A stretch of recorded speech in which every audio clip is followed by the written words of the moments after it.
And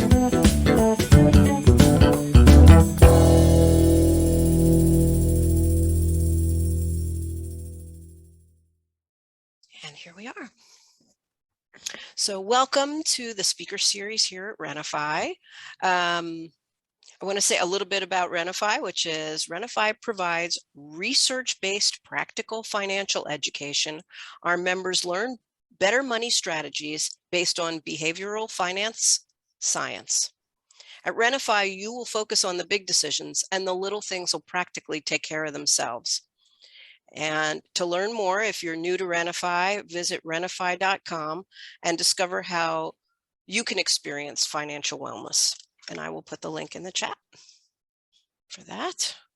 All right, there was that.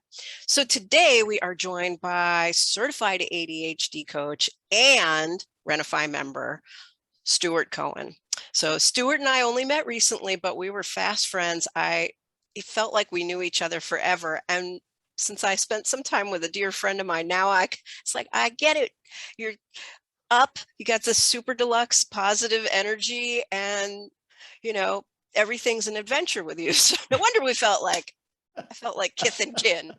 So we're really glad to have you here today. So you can tell us a little about your new series and also some of your strategies, what really works for you. And what brought you, how did you get all the way here today, so to speak? Yeah, thank you, Melissa. Thank you, Rick. I am honored to be a part of this program. I truly am. So thanks. And everyone for being here. Thank you very much. I'm very grateful. Yeah,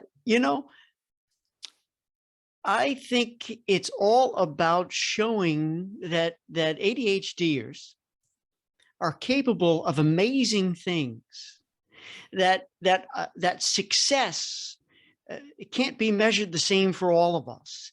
That prosperity is not necessarily all about money and finances, but it's also about living a healthy, content life. And the way we achieve that, right? It's little steps sometimes. It's not the big mountains we climb that are so intimidating, but we can break it down and chip away at it. We look back and we say, hey, I was back there way back when, look where I am today. And that's what I want to do with this 100 ADHD success stories, is sort of shine light on some of these tiny victories that had a big impact in people's lives. Inspiring, right? And then that, it is true, Will. I feel like silver bullet is the way I like to describe it, where there's sometimes ADDers think, oh, if I do this amazing big gesture, that'll fix that relationship. Or if I do this giant project at work, that'll fix my reputation. And there's a little bit of the engine that could chug, chug, chug. Yeah, it's a process. Right, Melissa? It's a process. It doesn't happen in an hour, in a day, in a week, in a year. We're all on a journey, and it's all about if we can just wake up every morning with maybe trying one little itty bitty change, something new. It's like, doctor, it hurts when I do this. Well, don't do this. Easier said than done. And I just think that since we're all so different, even within our ADHD community, by sharing and giving each other lift, which is what you and Rick do in RenaFi and on this program of experts and influencers, the whole idea is that we come away with a little bit of inspiration, of motivation and activation. It's one thing that we hear it, that we feel it. Now let's go try it. Let's go do it. And I got a bunch of stuff to share today too. Yay! All right. So I love that you immediately said, oh, I have a lot of stuff to share, because there was a couple of things that you do that I haven't seen other people do that are what work for you. And I don't know if you're all the way ready for me to ask you this, but those cards, your card system, could you say a little bit about that and what it helps you accomplish daily? Yeah. So we'll put this under the remember to remember category, which is hilarious in and of itself, because the way I describe my brain is, you have a bucket of water, right? It can only hold so much water. Well, I don't know if you remember back in the day, maybe they still make them. They had these, can you picture a little Dixie cup? Ever see those little, Mom used to give them to me, to brush the teeth, right? These little itty bitty cups. That's about how much I can capacitate, I can hold at any one time, right? And once I realized and acknowledged that trying to hold it all up here wasn't working for me. And I don't know if anybody here with us has the Amen. same experiences, right? We just can't, because right. It's always going. It's the Ferrari brain with no brakes, right? We read that. So I came up with this, it's a system. I call it a system. I don't like calling it a strategy, because it sounds like I'm a marketing plan. And I'm not. That's the other thing is sometimes when we're new, we'll hear system and it's like, oh, I have to make a whole thing. Yeah. Right? It feels a little overwhelming, but then show us how simple this is. Yeah. So the thing that works for you. So I'm just grabbing some at random here, so I take an index card. I love index cards. There's really two things I love that are great tools for me that are so cheap: index cards and yellow pads, which we'll get to shortly. But on these index cards, I'll write keywords. So if I'm training and I know I need to hydrate, I won't remember.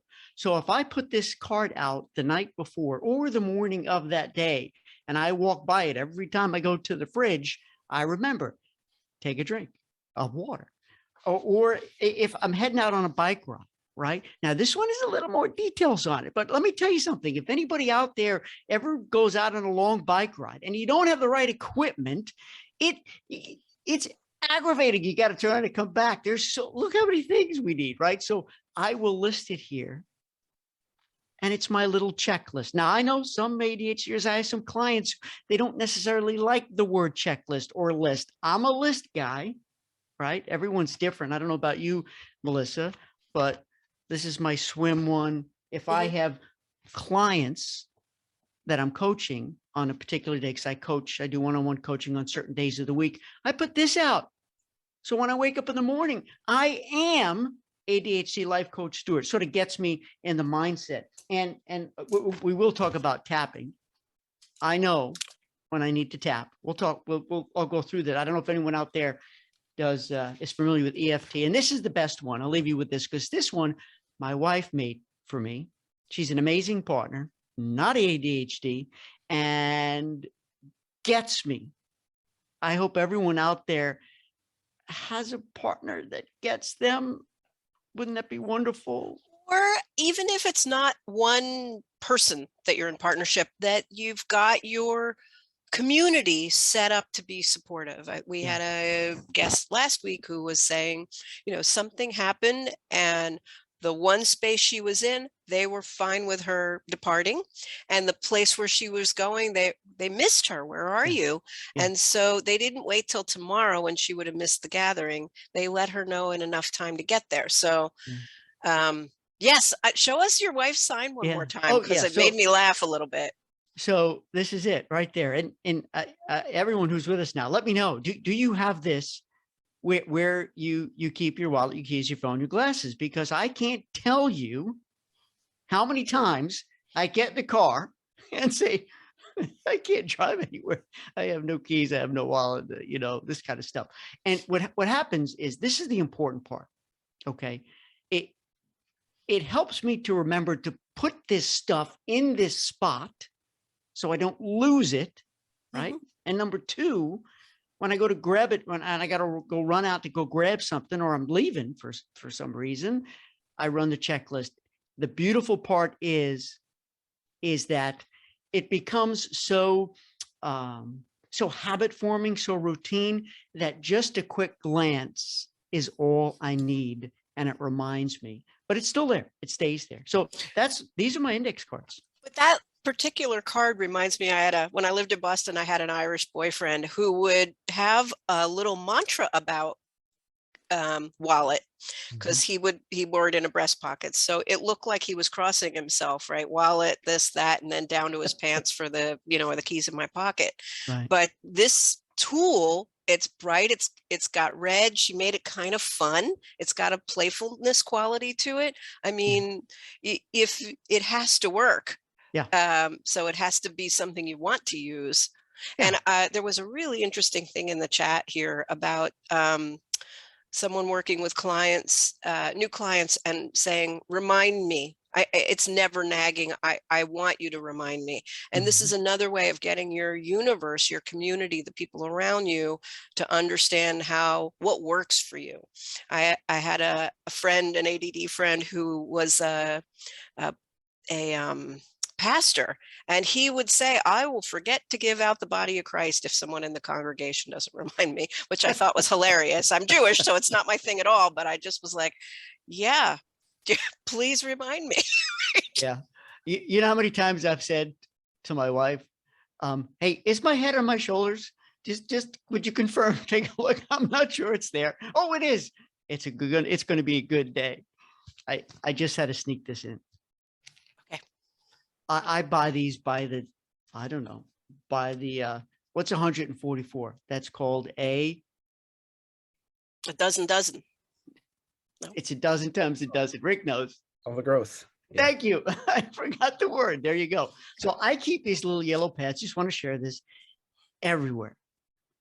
In the bathroom, by my bed, in the kitchen, on the dining table. They're everywhere. And I gave up Post-it notes because they fall off and they fly away and they became just too cumbersome for me. So this is another way that helps me remember to remember. The hardest part is giving myself grace when I do forget. We can be pretty tough on ourselves. I see another person in the chat has put like the signs become invisible. They kind of start to become background. And that's what I liked about your card system, is that you pull them out the night before for that day. So they're not out every day. They're out on the day that it's useful. I'm running 3 times a week, or I'm biking 3 times a week. The night before is when I'm going to pull that card out. So, because I agree that you start to put a sign up and then it becomes invisible. I've had that. Yes. And let me just say, Melissa, and to everyone, whoever had made that comment, it's okay to cycle your systems. It's okay to cycle a system. So if all of a sudden in 45 days from now, this ain't working for me anymore, I'll try something new. And that's the thing, is what worked in the past, what's the smallest amount of change? And do we even remember to think that? Usually we don't even remember that anything ever worked. We start from scratch to make a whole new something. And what worked before is so helpful. There is a question: how do you keep all the separate lists together? How do you manage the masterness of these card system? Is there? It's a great question, because it can get overwhelming when I've got notes everywhere. So here's what I do. I simply will rip it off. I'm going to demonstrate. So I will rip them off. I will collect them, and I will make, for that day, let's say that if I'm going to make those phone calls today, if I need to run to the store and do this errand today, I will condense it. I need to condense it, because if I leave them everywhere, it's as scattered as my head. So it's like the funnel approach. You start here, but you know, the most important thing for me, Melissa, is to get it out of my head on paper, and I can be more present. Yeah, and that's the thing, is we'll have some stuff that's worrying us, and it sort of eats away at your day, even at your mood, and having it in a place in some sort of system, then what did you call it? Remembering to remember, having that outside yourself. I feel like I'm going to date myself a little bit, but there was that song, "There's always something there to remind me." Naked right? Eyes, great song. You gotta keep bringing the what's going to remind me, and it can't be, I'm gonna remember the next time I leave the house to get gas. You know, it's got to be externalized so that you know that it's expected. It's like somebody says, "Oh, here's my phone number," or "Here's a number," and I'm like, "Oh, no worries, I got it, and I repeat it. No, I don't got it. 14 seconds later, it's gone. Write it down. And and this might be a nice transition if we're going to go to exercise and meditation, wherever you want to go. But when I'm out a lot, I go for walks, love going for hikes and so forth. I use the voice recorder a lot. And I don't know if anyone who's with us today cherishes the voice recorder, because you can capture it in the moment, right? You use it. And when you get home and whatnot, play it back, hear yourself, hear your words, jot it down if you need to. And you know what? Sometimes jotting it down isn't the answer. Sometimes doing it in that moment, get it done instantly versus putting it off, which is also called procrastination, which we're not going to talk about because we're all, I think, world champion procrastinators. Sometimes just getting a little stuff done right away helps, so you don't have to write it down. I'm trying to frame that thing that you're saying about doing it when right now, as being a little intolerant of whatever it is. Like, oh, are there crumbs on the counter? Well, I'm not leaving them till later. I'm intolerant of them and I'm going to clean them now. Yes. Or there's dishes in the sink. I'm not tolerating them building up. I'm going to do them now. Here. That's how I'm framing it. I love it because I cannot tolerate dishes in the sink. I don't like waking up to see them there. That's for sure. Right. There is this comment in the chat that was kind of interesting about having a shared workspace with other people and that they might see your notes and then call you out on what you're doing. And I kind of feel like, mind your business, other person. But I don't want to sound like real. But it's a great there's a boundary there, is what I'm hearing. Yeah, great comment, and it's a great concern. And if I knew then what I knew now, maybe it would have been different for me when I worked in corporate, right? I've worked for myself, been a solopreneur for about 15, 16 years now. But when I worked in corporate, I didn't know I had ADHD. I wish I had these tools, and I wish that I could say that back then I would have been comfortable using these cards. But I can't, because it's not who I was then. So the earlier we learn some of these techniques, I think the better. And I can only say, Melissa, and to everyone, to that person who made that comment, that it's all about not allowing that intimidation, because so often the intimidation is self-imposed, right? We think they're talking about us. We think they're judging us. We think they're mumbling about us. And something my wife says to me that calms me down is, and she says this lovingly, oh, you think a lot of yourself, that everyone is out there always talking about you. At first, I didn't like the sound of that, but you know what? She's right. And you know what? If they want to make a comment about my card, let them, because in a week from now, they may do the same thing. That is a really interesting point, where sometimes somebody's poking at, and it occurs for us as prodding or poking, but really they're inquiring, oh, what is that thing over there? Like, maybe it's interesting to them. And sometimes people don't sound nice when they're first asking. True. Yes. It can sound like a judgment, and it can sound like they're like, what you just can't remember. And no. So I use this so I make sure I remember, so I'm on time, so I'm prepared for meetings, whatever it may be, and own it. The key is own it. Love who you are. There's this great song. I just want to mention it because it falls under the category of negative self-talk, which is, I know, another subject we definitely want to make sure we talk about. Negative self-talk is, right, especially if we bring these notes and people say, what are you doing? Why do you wear noise canceling headphones? And we can get down on ourselves, especially if some of us have RSD, rejection sensitivity dysphoria, right? And so there's this song that just popped into my head. It's by Andy Grammer. Tell me if anybody knows this song. It's called Love Myself. Go listen to it. When I go out on a walk, Melissa, and I have my earbuds in, is the first song I listen to. Among others, I have a whole playlist of songs that give me lift, that talk to me to say, I'm okay. It's okay. They're probably not talking about me. And if they are, good for them. Well, you're singing to the choir here. I always am recommending music. Sometimes we'll share some playlists because sometimes you need a new song to tell Yes. you Yahoo. I remember like when I was high school age, I liked that not Livingston Taylor, his brother, but that no one can tell me what I'm doing wrong today. Mm. Whenever I see your smiling face, it just is helpful to have some Yeah. buoy, right? Yep. Something to help us get from where we are. If we're down here, bring us up a little bit. Indeed. Yeah. Two other Yeah. songs real quick. Unwritten by Natasha Bedingfield. Unwritten makes me feel so good. And Chumbawamba, Chumbawamba. I don't remember the name of the song, but it's I get knocked down, I get up again. You're never gonna keep me down. Yes. Ooh, baby. That's I a good one. wanted, first off, thanks for putting the name in the chat, James Taylor. And I like it.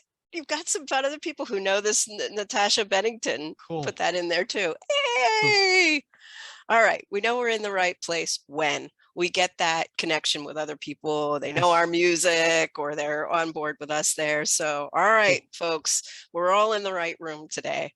And this remembering to remember it's kind of meta. It's like a, it's two thoughts, right? It's this abstract remembering inside abstract remembering, right? But that's the executive function part of the ADHD. That's what are those things? It's awareness, self-awareness, awareness of the situation. All right, I'm gonna not Indeed. And meta I just us want out. to let everybody know that I'm focused on our conversation. And I'm so tempted to read the chat, but I promise everyone with us right now, I will read all your comments. So I'm grateful for everything that you're sharing right now. Your heartfelt stuff, your fun stuff, your serious stuff. I'm going to read it. So there's been some comments because I think Rick put one of the strategies he uses is he's trying to get rid of paper and he uses whiteboards. And I've seen, some people will have like a magnetic one on their fridge and that way they could keep track of what did I run out of for food. I have a paper list for that in my kitchen, but these whiteboards are a great tool, right? They're in the right place at the right time, easy use. Yeah, I mean, absolutely. Whiteboards are great. And what's beautiful is you can have fun with it. You can make a picture. And then once it's done, you wipe it off. Isn't it great when we write something down, whether it's index card, yellow pen, or a whiteboard, or one of the cork boards, right? And we get it done, and we remove it or we erase it. It just feels so gratifying when we get it done. So anyway, we can visually represent, sort of let everything fall out of our heads, put it up here. So we remember to remember. And then once it's done, gone. So there is a really delicious thing in the chat, so I just feel compelled. So there was a thank you to you, Stuart, about feeling so oppressed at the shaming reactions from others that we're not exactly like them, that we do things differently. And, some of us will, I'm going to use the colloquial, we'll kind of nerd out or geek out about a thing that we're really excited by. And maybe we're kind of in a tunnel when we're talking about, is the other person still there? And then we get to the end of it and it's like, doon, doon, doon, ghost town, crickets. But when you're kind of with your folks, the other person's going, oh yeah. Yeah.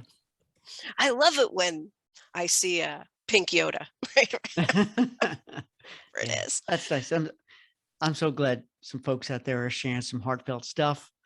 And we have these unique experiences. They're unique, but maybe they're not so unique. At the end of the day, I'm here to tell you now, when I reflect back on all the times I thought I was being talked about, judged, it was all inside my head. It was all that chatter, right? That self chatter that can bring us down. And you literally have to talk to ourselves and say, hey, come on now. That's not where we need to be. Can I read you something that I took off my wall that I read when I am having a cluster. I'm just going to call it a cluster. There's a word that follows cluster. I won't say the word because this is a family show. So we're all adults here. We are all And I grown-ups. read this because it really it helps me get centered. Because if we don't stop, then what happens, right? We perseverate. We like a ping pong ball, and we ruminate and we go down the spiral. And it gets dark down there. The darker we go, and we want to rise right back up. And so I read this. Even though I currently have this issue, I believe that my desire to be free of it will allow me to be free of it. Its presence no longer serves me, and I choose to let it go. I'm going to say the last part again. I choose to let it go. It's powerful. I think sometimes we could be in the middle of that saying, and then the letting it go is the hard part. Do you have some self-calming things that you do? Yes. Or other things about managing self-talk? Yeah, that's great. I'm glad you segued there because we're sort of right in there. The first part of it, of course, is awareness. We need to be aware when we've got negative self-talk, because if we've done it our whole lives, we don't know we're doing it. We get stuck in that. And it wasn't until a couple of very dear friends in my inner circle shared it with me years ago, because I thought I was the eternal optimist. In fact, they said, "Man, you're such a pessimist." I'm like, huh? Because I was just talking down and all. And here's the problem: when we think negatively about ourselves, in particular, it manifests. You know the law of attraction. The law of attraction is that what we believe will manifest. If we believe we're going to be successful, we're going to believe we're going to win this race, believe we're going to get this in time, we believe we're going to have a great day, chances are we will. If we believe we're going to fail, chances are we might, right? So it's this habit deconstruction, reconstruction that I learned from one of my teachers in ADHD school. And then what you do is, what I do is, my example that I use are positive affirmations like that, music, and also things like yoga and movement. I need to break myself out of the spiral. Stop, right? This is what I do. Stuart, stop. Let's get back on track here. They're not talking about you. You did a great speech. It was great. They stood up, they clapped for you. Why are you second guessing yourself? But it's what we do, right? Because we could be perfectionists, which helps us to be extraordinary at what we do. But it's really tough on us when some of us feel like we have to be perfect all the time. Yeah. And so those are some of the things I do. The breathing part that you started off with, I love. Breathing is underrated. We should do it more often, purposefully. Yeah. Yeah. And look in the mirror. I had started meditating with some buddies as co-working because I just could not get going myself. And I don't ruminate much, but if I say something dumb to a person I won't see again, where I never can go back and apologize, I can chew on that until the wee hours. And so I found that going back into meditating, I could calm myself, and it was news to me. I know it's not news to meditators, but it was, good news to me. Yeah. Yes. And I have that too. Those moments of regret, we may not have the best long-term memories. The challenge with me is the memories I do have are either the highest of highs and the lowest of lows. Yeah. And we need to mitigate that. We need to work ourselves out of it. And I kind of saved this for last about the self-awareness and the creating a positive bubble around ourselves, like blanketing ourselves in positivity. And something that's helped me a lot is tapping, TAPING. And I even have a card for it. all right, to tap, EFT, which stands for emotional freedom technique. I had to write it down because I don't never remember what I've only said it 4,000 times, but no, I had to share. So I wonder, does anybody tap? So Kimberly, my wife, she turned me on to it. It's so simple to do. It's portable. You can take it anywhere. And she wrote a couple for me. And now I write my own taps. And I'm happy to share them. Not right now, perhaps, but happy to share. We have some other folks in the room who also have Excellent. done it. Yeah. Excellent. Right. Yep. I mean, it's such a powerful technique that you can take anywhere. The challenge is when we begin to get down on ourselves, when we begin to feel anxious about something, whether it's finances or work or a partner issues, friend issue, whatever it is, to remember to tap. And that's why if I know I have a rough day or I'm in a bad space, a bad place, I'll make sure this card is out. Stuart, remind yourself to go tap. And I have taps for feeling down. I have a tap that I do right before sleep. I have a tap for running too, that gets my head set. And you can have a million taps for any occasion, and they're deeply personal because it's we're going to talk ourselves through something that we're disappointed in, perhaps, and how we are equipped to pull through it, that we can succeed and feel happy again.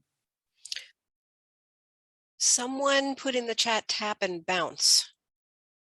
Is that another technique in the tap universe? It sounds like a pub that I've been at recently, but I don't know what bounce is. No, I'm serious. I would like to know what. Tell me.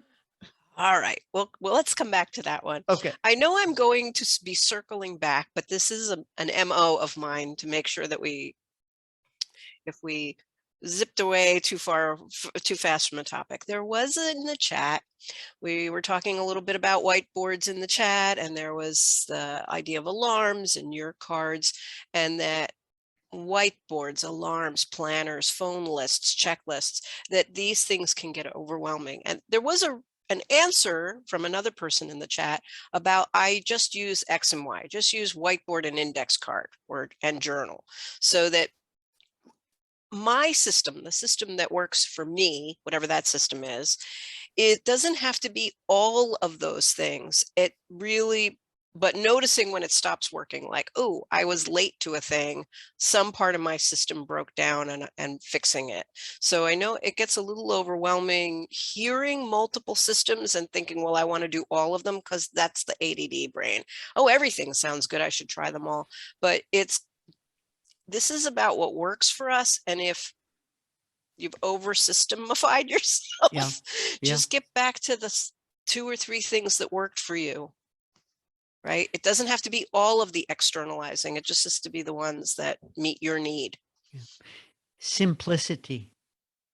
It's about simplicity. Hey, I'm with you, everybody. I want to try it all. I want to try every single item on the buffet table at the restaurant. And I want to try every solution. And you know what? It's okay to try them on. I like, it's like, okay, today I'm going to live in this. I'm going to wear this outfit. When I say outfit, I'm using it as a metaphor for trying a new system, a new routine. Try it for a couple of days. But there's no doubt we can overcomplicate things. So go slow. Say more about overcomplicating and simplifying, if you would. Yeah. So the word simplifying is so easy for me to say. It's delightful for me to hear myself say it. It's the most difficult thing to do now, isn't it? So we need to catch ourselves when everything's firing, every synapse is firing, idea, solution, light bulbs. Like Melissa, I think I shared this in one of our conversations, that if you could see, if there was a visual, there'd be light bulbs everywhere all the time. Even when that's who I am. And I've come to understand it, even though like right now we're here. I'm focused. Like when I'm on stage speaking, I'm focused. If we have any musicians out there, you have to be present. You have to be focused. And the key, I think, about complication is giving ourselves grace when we just collapse by the weight of our own tendency to heal, to grow, to succeed, to win.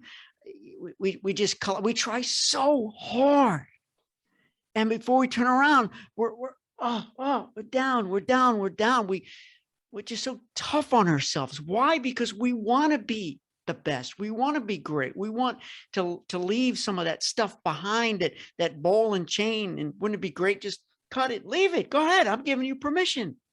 Cut it right now. Leave it.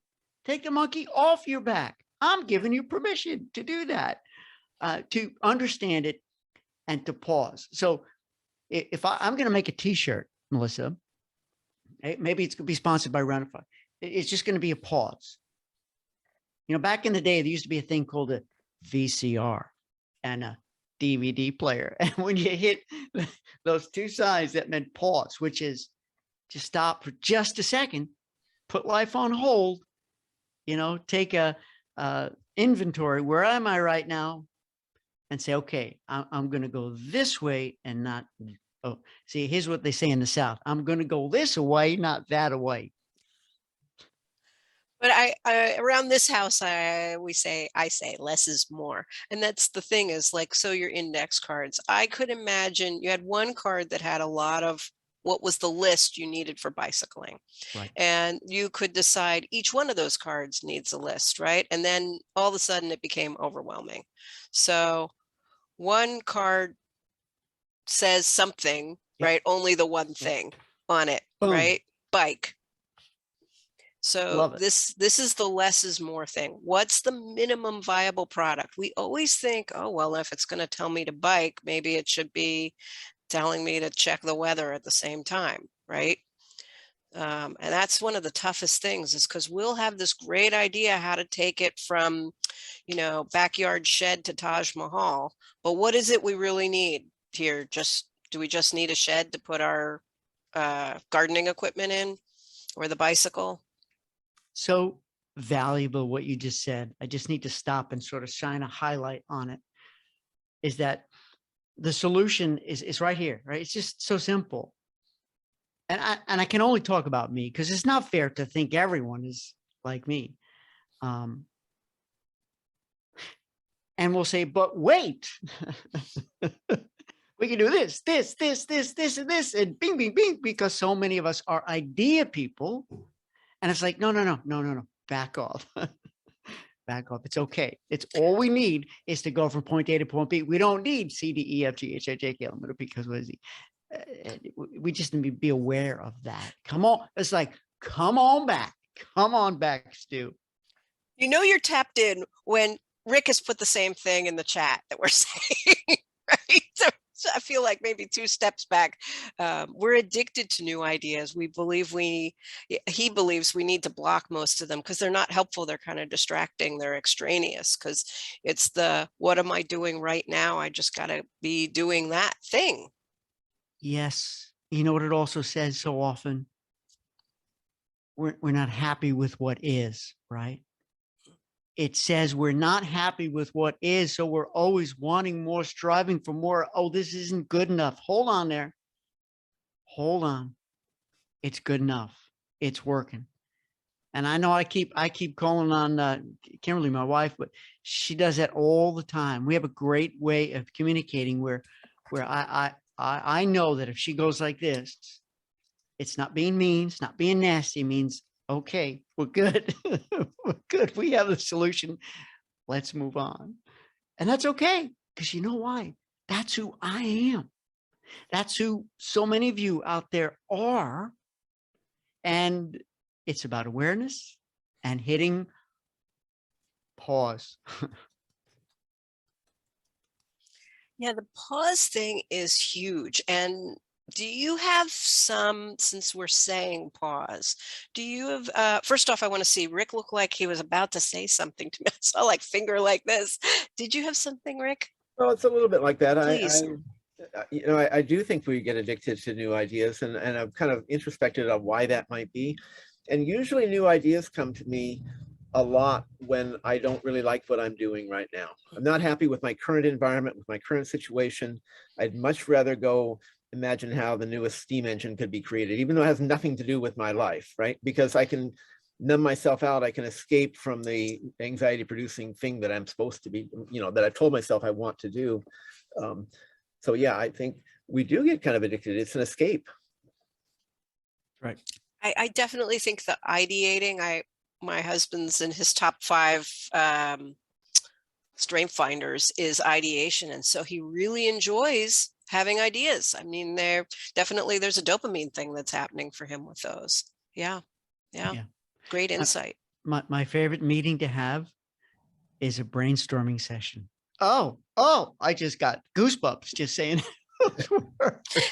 We have in the chat rabbit holes or shiny new toy syndrome, and absolutely a thing to research that leads you down to some other thing to research. And oh, but this thing looks interesting. Yeah. For sure. So I have a question for everybody. Maybe it's not, this is me. How many tabs do you have open on your computer, iPad, or whatever right now of articles that you say, oh, this looks fascinating, but I don't have time right now. And you're going to go back and read them at some time. Okay. I can have 20, 30 tabs open. It's crazy. There was 124 got put in the chat there. Thank you for sharing it. 400 plus 156. I do that too. And I started to think this is another thing I need to be intolerant of. Read the article or don't read it. That's it. But I do like to read it and then come back to it. So I will just search history. I'm trying not to leave the tabs. Good. Oh, that's a great idea. I've been saving stuff to my reading list. I've been doing that as well. And if it's a great article, of course, I save it as a PDF and put it in a folder. I just have to remember that it's there. Remembering to remember. It's always, everything comes right back around. It's really fun that way. Yeah. Yes. So I know we got remembering to remember. We talked about it up one side, down the other. And I did lose my train of thought, but I promise I will circle back around and catch it. I wanted to ask you about daily exercise. And I think your card sort of hinted at it, but I did want to make sure that we gave it its full due justice. Yeah. Very glad that we're going there now. And I've got to tell you, it's probably the most important thing in my life, my world. And I'm just going to say the word movement. The word exercise can be so intimidating. And when I think of exercise, I think of Richard Simmons. And some of us like to, some of us don't. Some of us, there's a spectrum to everything, right? Some of us are, I don't know if anybody with us right now, if you are athletes, if you compete, do you run, do you bike, do you do triathlons? I mean, I had last year where, because of this pandemic, I was grounded, right? I wasn't flying anywhere to do speaking gigs. So I had to get out of the house. So what did I do? I did 2 Ironman 70.3 triathlons, an Olympic distance, and 2 half marathons in 1 year. Well, because I had to train the year prior, naturally, but because, we have this energy, so much energy. And for me, taking a walk around the block clears my head. It gets the dopamine flowing, the serotonin flowing, the oxy. I knew I shouldn't have gone here. I knew I shouldn't have get medical. Pull it back. Wait, you'll cut that segment. The juices are going, right? There's chemicals, it. There's stuff's reacting. Thank you. See, this is the thing about, you're in the right place. Oxytocins. You so rock, good. Ragnar. Thank you so much. It was this close. It just didn't make it. And the walk is very powerful for me.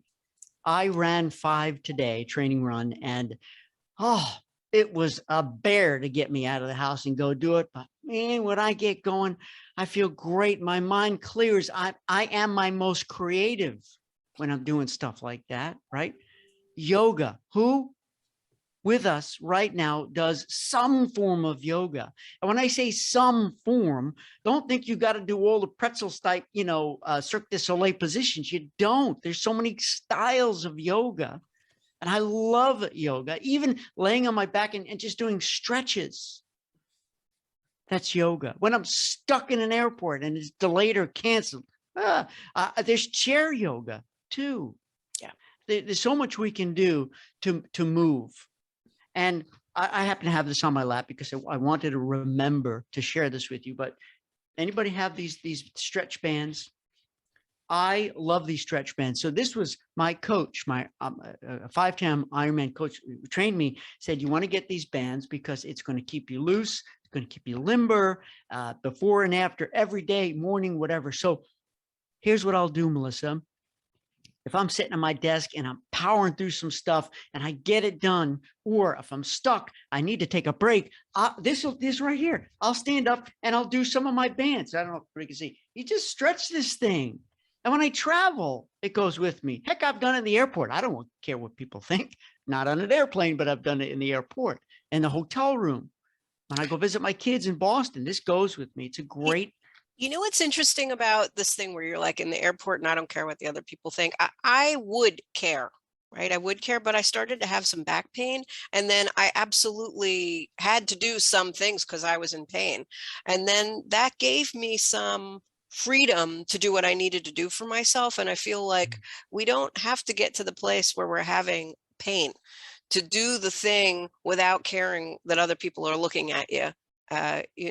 This self-care thing. Yeah. Hi, Rick. I see your finger up. Yeah. Yeah, I just want to add to that because I actually think we can use, people don't get diagnosed because everything's going perfect in their life, right? There's some pain associated with all that. And I think we can use that to become more authentic, because if we have this pain and we say, this is not my life, I want my life to be over there and I want it to be different, we begin to be less worried about what other people think of us. And we're more conscious of what's actually going to help us. And I think it's really important because lots of times we get caught into this maintaining of some kind of facade and we just don't, shame, character, whatever it happens to be. We're afraid that people won't like what we are. So anyway, I think we can use the pain of that initial period to really help us become more authentic. And that person in the airport who may be watching me do a stretch band or just, doing some stretches like this, maybe I'm inspiring them to do it too, that it's okay. Can I think of myself not as an enigma, but a beacon? That's how I like to flip perspective. It's all about a flip perspective. And something I want to say about yoga and meditation in general. Oh, I'd love to sit here and tell you that, I meditate all the time. And, I get with this and that and the candles going. No, it doesn't quiet down. It's rare when I can truly quiet my brain. There is certain music, like it's this group Liquid Mind. There's certain types of music that I can really get into and calm me. However, why yoga works for me, and do me a favor, don't tell any of my yoga instructors or my wife, because she's a certified yoga instructor too. But when I'm doing yoga, you're supposed to be focused on the instructor and the body positioning. Shh. I'm still generating ideas, problem solving, and dreaming. There you go. There you go. The world knows that I allow it to happen. And you know what? I'm still stretching. I'm doing down dog, upper dog, lizard, all these kind of crazy things, feeling great. And I just let it go. But that's the other thing, like the physical stuff. If you're standing and washing dishes, you could be listening to a book on Audible, or you could be listening to music, or you could be ideating, right? You're doing the thing that needs to get done. And if it's a little bit mindless, if it's physical, then you can enjoy yourself with the, what wheels should I put on my antique car? Sorry, a little spotlight into my house. not my antique car either. Okay, there are 2 or 3 things I want to make a circle around, and then we are absolutely going to hear more about the success stories. I want to make sure we give that plenty of oxygen. Okay. So there's 2 things I want to circle back around. I'm going to pausing. We talked about pause. Do you have thoughts about how to get to pause, how to initiate pause, or like, do you have a prompt for pause? When I notice that I'm yelling, I go and I have a 5-minute pause or something like that. Do you have things like that? Yes. And they're not always all successful. Of course, my greatest pause is my partner or the people who I'm with in my inner circle who know, who lovingly will look at me and smile or just there goes Stu, whatever it is. However, for me, when because I work from my home office is in my home. I'm doing that for 15, 16 years now. So there's nobody here to remind me, tell me, and put the hand up and say, okay, slow down there. It has to be a change of environment for me. I need to change the scenery, whether it's just going outside, getting some fresh air, looking up at the blue sky. How often, when's the last time you really looked up? I mean, really looked up, watch the sunrise, watch the sunset, take a deep breath. Remember breathing, breathe, breathe, breathe. So I will go into a different room of the house. I'll go to a coffee shop, and I'm going to tell you something that I've never shared before, but it's okay because I know some of my clients, and I know that many ADHDers I've talked to do this too. I'm lucky I've got a big closet. So if I really need a little sensory deprivation, that's okay. I'll go in the closet. And if I don't need something that drastic, I'll wear a cap. I'll put one of my caps on. You know why? Because that cap with the brim, it's sort of, right? It kind of keeps me a little centered. The noise canceling headphones there, I'd never leave home without them, right? So it needs to be, I think, Melissa, it needs to be a physical system that will help us to pause. And one final note there is that yeah, when we're I don't even know the word we want to use, but I think you get it. The word I know you used in one of your marketing things is the word frenetic. That's one of my favorite words, frenetic. Wow, come on, Stuart, you were not going to lose it. Frenetic. When we're being frenetic. Oh yeah, I got it. I have not here right now, but I have a list of what I can do when I'm in a frenetic state. So you've been in a frenetic state in the past. In a calm state, you made yourself a strategy list. So instead of being frenetic and trying to figure out what can I do now and hoping that you remember something that worked in the past, because probably you're going to try and invent something new, you have this resource you can refer to, a reference material. Yay! Exactly. Yay! You know, it's preparation. It's being prepared. The more we get to know our behaviors and our patterns and our tendencies, the more we can predict, the more we can prepare, the more we can not react, but proact. A lot of P's there. Preact, prepare. Interesting. Must be something to it. But the more we can do before so that it doesn't catch us by surprise, that's growth. That's that journey we started off talking about. We're always on this journey. And if we can make that, if we can get through 1 hour with just an itty bitty bit more happiness, because hey, look at that. I did it. I did it. Yeah, so true. All right. So I only have 2 more items that I want to make sure we talk about so Yes. that I manage expectations. Behind you is a sign that says ADHD as a skill set. What does that mean? That's my kind of my big purpose, I think, I know in life. Basically, that what if we can really come to terms with, understand our skill sets, right? There are hard skills and soft skills. Hard skills we can learn or not.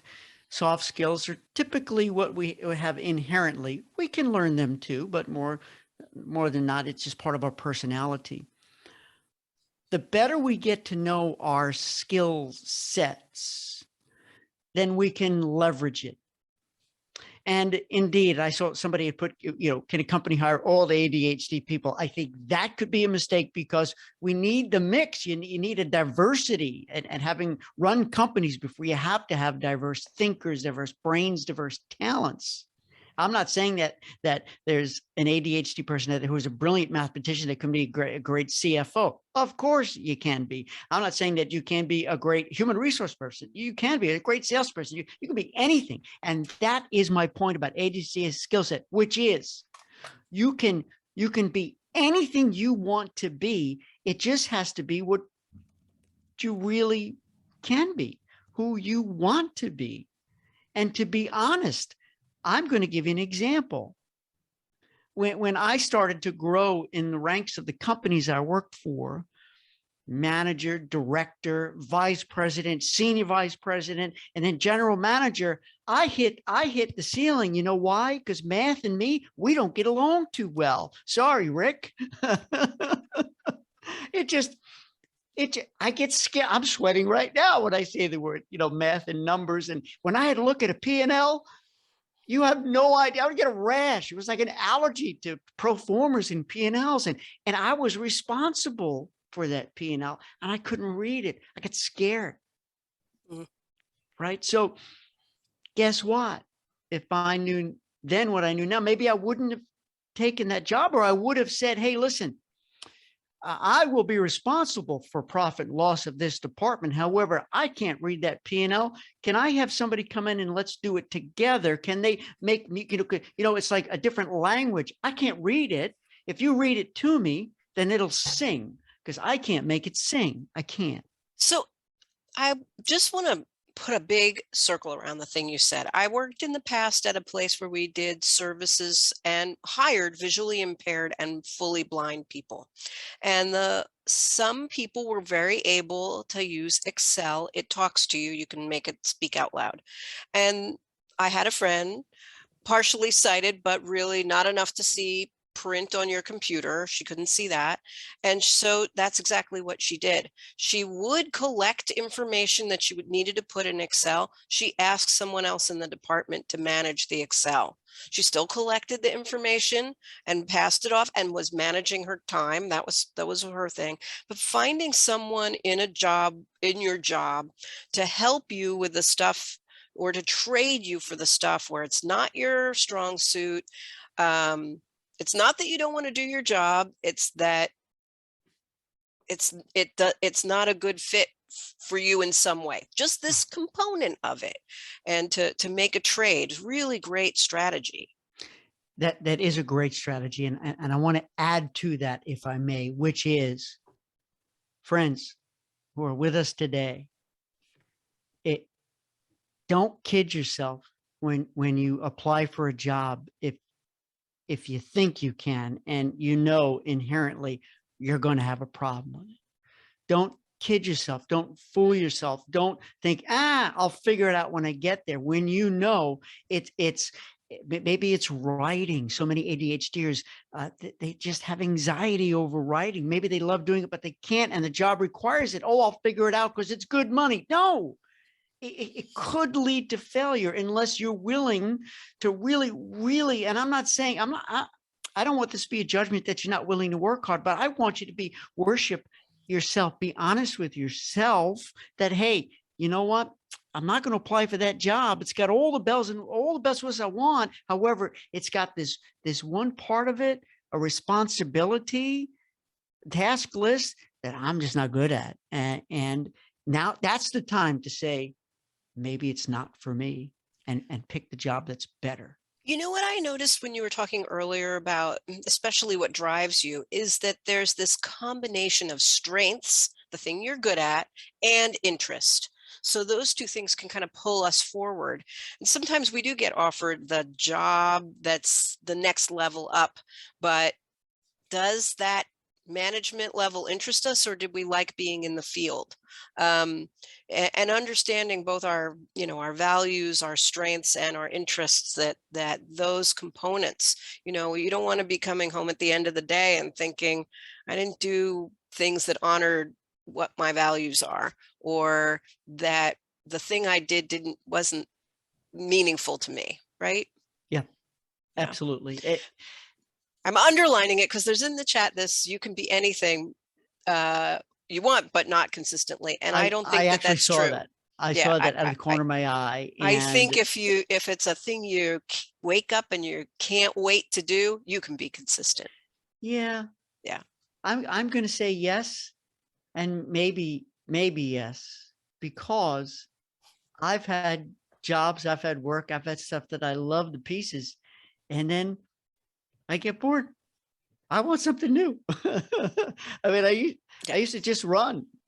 It's like, what more's out there? Oh man, I could bike and swim, and okay, put them together. So my point is, whoever had put that comment, because at the corner of my eye, I picked that up. I also picked up the hot yoga, which I've done, which is intense. That maybe that's just who we are. Maybe your career will look like every few years you go here, but you have a plan. And isn't it better not to get the pink slip? Do they still have pink slips? I don't know. But for you to be the one to make the decision of, hey, I'm going to put in my time here and move on. Look, I'm all about loyalty, having run companies before. However, if you know you're hungry, you want to experience something more, do it. Do it. And don't stay, oh boy, I don't want to get into trouble here, in a job that you're miserable at. Yeah. Don't be a part of the problem, be a part of the solution. Somebody had put in there too, do I have to, and this is a whole conversation we don't have time for today. It is a big conversation. So yes. there's two questions. One has to do with getting started, and Yep. this other one around guidance with accountability. So we're not answering them. We're gonna put them at the very end for a couple, the QA, just those two. So let's step away from this because I'm so excited. Tell me, where is the origin? What's the beginning of this 100 success stories? Where did this come from?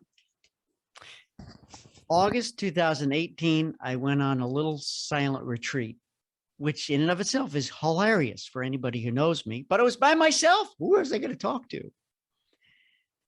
Because I needed to find my greatest purpose. And this is a great segue, Melissa, of being bored with what you're doing. I'd been in the same industry for my whole career, 5 years, 26 years, travel and hospitality. Love it. Love the people. It was time for a big change. It's one thing that you have passion for something, Melissa. It's altogether another when you have purpose. And maybe it took me till I was 57 years old to realize what my true purpose was. And my true purpose was this: ADHD is a skill set. How can we how can we leverage it? How can we live a more contented life at work and at home? Because if we're not happy at work, we're not going to be happy at home. They're both are tethered together in so many cases, right? We want to elevate our success and happiness and success tethered together.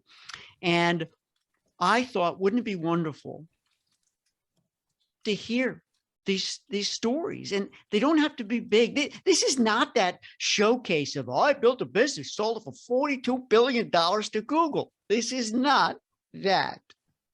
This is, Stuart, I use these cards now and I'm so much happier. Stuart, I take a walk around the block, something I haven't done in years, and it clears my head. And look what I went back and I did this beautiful painting. Or Stuart, I've been taking methylphenidate now for years, and how could and we're not going to talk meds or anything, but is there other solutions, other ways? And you know what, I do those stretch bands, and I get the same clarity. It clears my, and so what we want to talk about is the 3 phases, which is, where are you today? Where are you? What are you doing today? Okay. Was it always like this? No. Let's go back. How was it then? What did you do to bridge that gap? What was the growth?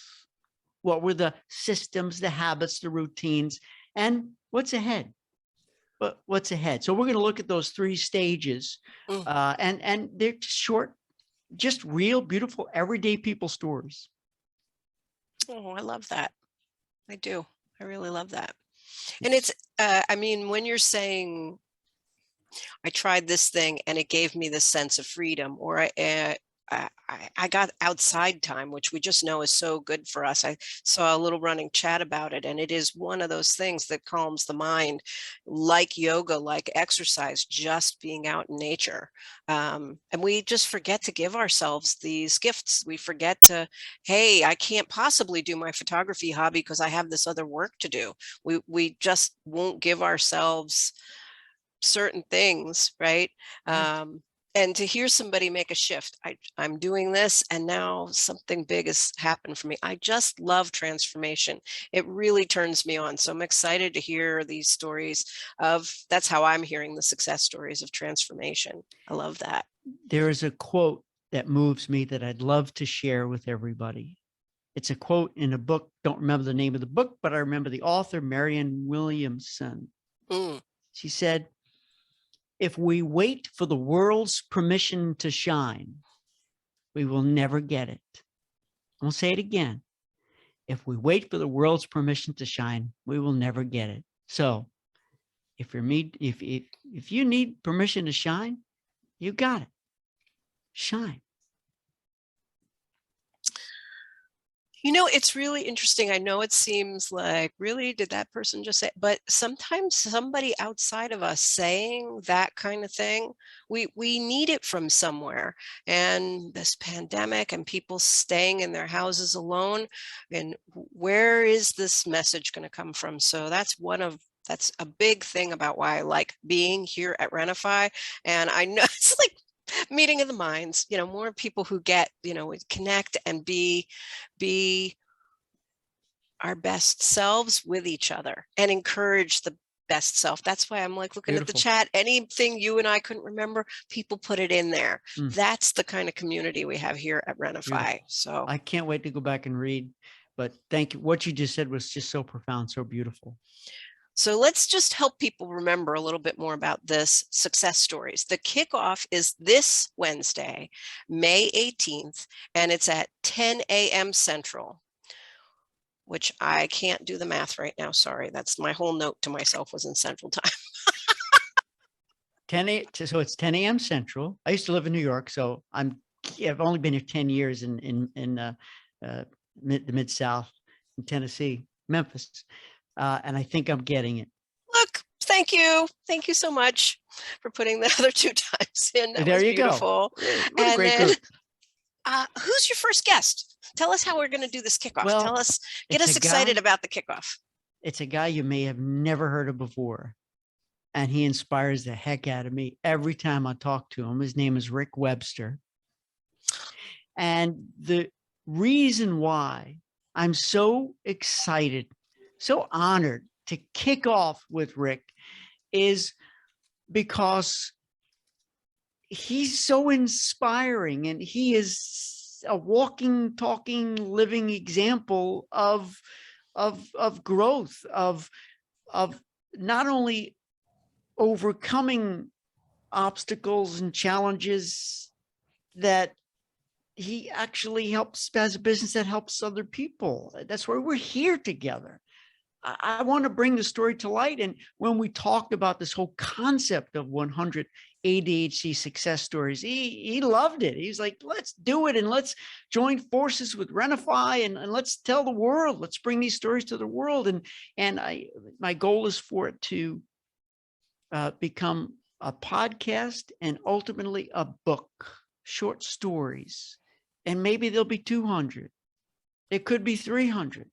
Melissa, I'm here to tell you there's probably 50,000 of these stories, and we need to hear it because the ripple effect starts here.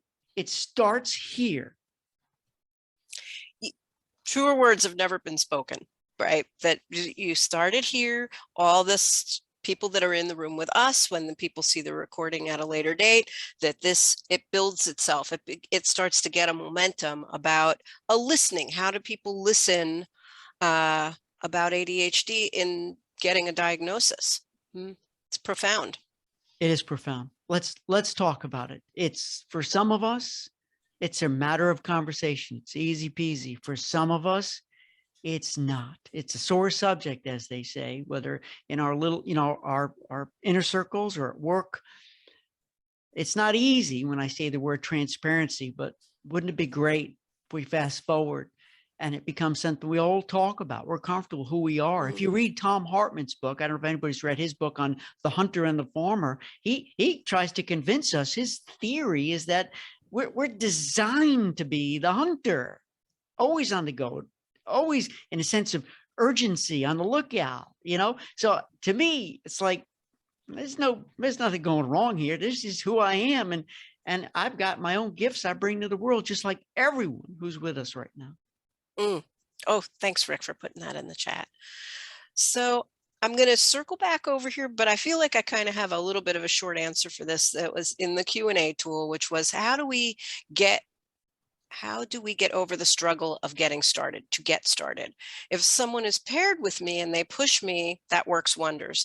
But self-starting is a road bump. So I'm going to say my experience with this and then hand it to you, which is I had a project I was working on. I'm pretty good at getting going. And my friend said to me, hey, why don't we co-work? And I was like, I don't need you. I can do this myself. And 2 weeks passed and I hadn't started it. And so I went back and said, you're right. Can we co-work? And that's the thing is, I could have let that go a month. I could have let it go on ad infinitum. I don't want to be shamed by having to come back to her. But she offered. She already put it out there for me. So this, if the co-working is already working for you, finding other people to co-work with, you know, even in this room, you can chat, and inside the RenaFi environment, if there's other people who are either doing the same thing or want to work the same hour, you guys could be co-working. Now I'm going to hand it back to you, Stuart, for your thoughts on it. Thank you. That's great. I think it's really terrific, you know, having an accountability partner or opportunities coming your way. It's a beautiful thing. What I want to say is that I will tell others, I don't ask them to become my accountability partners, but I tell them, hey, I signed up to this. Hey, I'm going to start this. I'm going to do this. And I'm not bragging, but when I put it out there and I hear myself say it, I feel a sense of responsibility. And I grab a spiral notebook. That's another one of my tricks, by the way, not tricks, tips, I should say, systems. I have dozens of different colors spiral notebooks that I get from used to be the dollar store. It's the $1.25 store now. I don't think they're going to change their name. And I write that idea and how I'm going to do it. And sometimes they all don't come to fruition, but I tell people, I tell friends and family, here's what I'm going to do. And again, I don't ask them for that accountability. And I think if you really bubble it up too, Melissa, it's pick one. Pick one. You may have a notebook, and I'm talking to everyone who's tuned in right now. If it's not in a notebook, then you've got in your head, you've got a gazillion, which is a lot, ideas, stuff you want to do, and you stagnate, right? But you can do the same project in your head over and over. My husband's got this fantasy Impala car he wants to build. And when we're on a road trip, if we're listening to music, he's thinking about this. He never writes down what he wants to do to the Impala. So is it exactly the same car each time? Who knows? But you know, it's a little game that he likes to play. So I don't, but if it was a thing you really wanted to happen, you might want to make it manifest another way, right? Yeah. Another thing to consider, sure, is, okay, how will it impact my life by doing this, by achieving this? Is this something that's on my path, or will it derail me and keep me from other responsibilities? So I think we do need to take a big word, pragmatic approach, and really say, how will this serve me now? Can I put it on a shelf, which is not easy to do when you're go, like me, go. No. Let's just put, it's going to be here on this shelf, and its time will come. Its time will come. So, you know, dear friend, you've heard this before, dear friend of mine, he's a wonderful, incredible professional speaker, Don Hudson. He lives here. He used to tour with Zig Ziglar, and we were out. I took him out for lunch to get to know him, because I'm not shy about networking. And he drew on a napkin. It's better to be a mile deep and an inch wide. And I think, Rick, you know this one too, because I think you share this as well. right? A mile deep and an inch wide, then a mile wide and an inch deep. To me, that could be, the ladder is a little too scattered. Let's focus. Let's knock it out of the park. Let's get her done. And if you're going to put it, final note, if you're going to put it in your bucket list, do it. Anything, and you can have a want to do, a maybe, a consideration for another date. May not be the right time in life right now. Oh, I'm bouncing. Maybe that's part of the we talked about before, the something in the bounce, something in bounce. Tap and bounce. Tap and bounce, which I'm eager to learn about. But if we're going to put it in that bucket list, get it done. Get it done. Be real choosy and careful. How does it fit into your life in this moment? Doesn't mean you'll never do it, but do what matters most right now. And it doesn't have to be all about you. Think about the others in your world too. Well, see, bigger awareness. Me plus everybody in this house that I live in, or me plus. Yes. Excellent. And then I wanted to highlight that you had said, how will this serve me? And Rick put it in the chat. This is a really important place to come from about spending our time, spending our energy. Yeah. That's right. Okay. So we're at around the end time. So I want to say a couple of things about what's coming up next week. So next week here, we will be this speaker series, 8 p.m. Eastern, 5 p.m. Pacific. And the next guest is another RenaFi member, Dominic Volando. And it's ADHD identity crisis, making sense of a chaotic existence. And this conversation is going to explore use our intense emotions for motivation, growing our awareness to align with our way, and the other people who are on a similar path to us, and investing courageously into what has personal meaning. So I hope that whets people's appetite. I wanted to mention a couple of other things that are coming up this week here at RenaFi. So if you like being in a conversation, maybe you'd like to come to my Success Clinic, which is on Mondays, 7 p.m. Eastern, 4 p.m. Pacific. And it's a place to find community, share your feelings, be heard and accepted for who you are, exactly how you are, and connect with peers. Just enough. So more interaction with the other people in the room.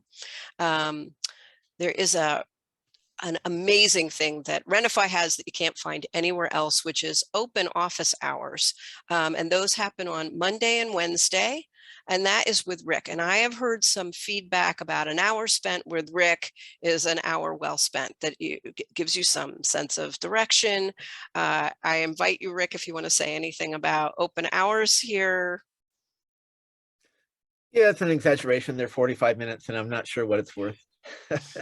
Oh, way to undersell. All right. I feel like Rick needs a little coaching. Just kidding. Only kidding. Only kidding. And then this Friday, the 20th, is a body double session that's at 4 p.m. Eastern, 7 p.m. Eastern, 4 p.m. Pacific. So if you like these ideas about getting started in body doubling, there's this opportunity to give it a try if you've never tried it. So here at RenaFi. And then I already mentioned my thing next Sunday, but the neurodiverse entrepreneur, which started, the first session was this week. You could join that series next week. So these things are for RenaFi members. So if you are interested in becoming a RenaFi member, those would be available to you. All right.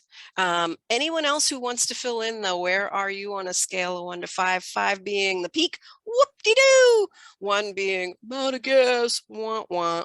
I'm happy to know how that is going. And then if you'd like to follow or learn more about Stuart, I'm going to put a couple of other ways to be in touch or find him or see what he's doing into the chat. And yay, Nina, up, woohoo. All right, thank you for being here today. And I wanted to say one other thing about RenaFi, which is to do a little share screen so people can see this. Well, maybe I can't do it. Maybe I can, woohoo. So RenaFi provides an academic, research-based, practical financial education platform. Our members learn better money strategies based on behavioral finance science. At RenaFi, you'll focus on the big decisions, and the little things will practically take care of themselves. Visit renafi.com and discover how you can experience financial wellness. All right, there is that. Okay, and I believe I'm going to declare victory and hope everyone has a lovely Sunday evening. If you'd like to save the chat, this is the time to do it. If there was any resources in there, I know there was some book titles that were put in, and maybe you'd like to be able to contact Stuart, which I put those things in there. How do you save the chat? If you were on a computer, right at the bottom of the chat, there is on the far right 3 little dots after a smiley face. If you click on that, a menu comes up where you can click Save Chat. If you are on your phone, I don't think it's possible. But that's a Zoom thing. All right. Have a great week, everybody. And we will see you next week. Thanks, guys. Bye. Thanks, everybody. Thanks, Melissa. Thank you, Rick. It's great, Stuart. Thank you. Bye.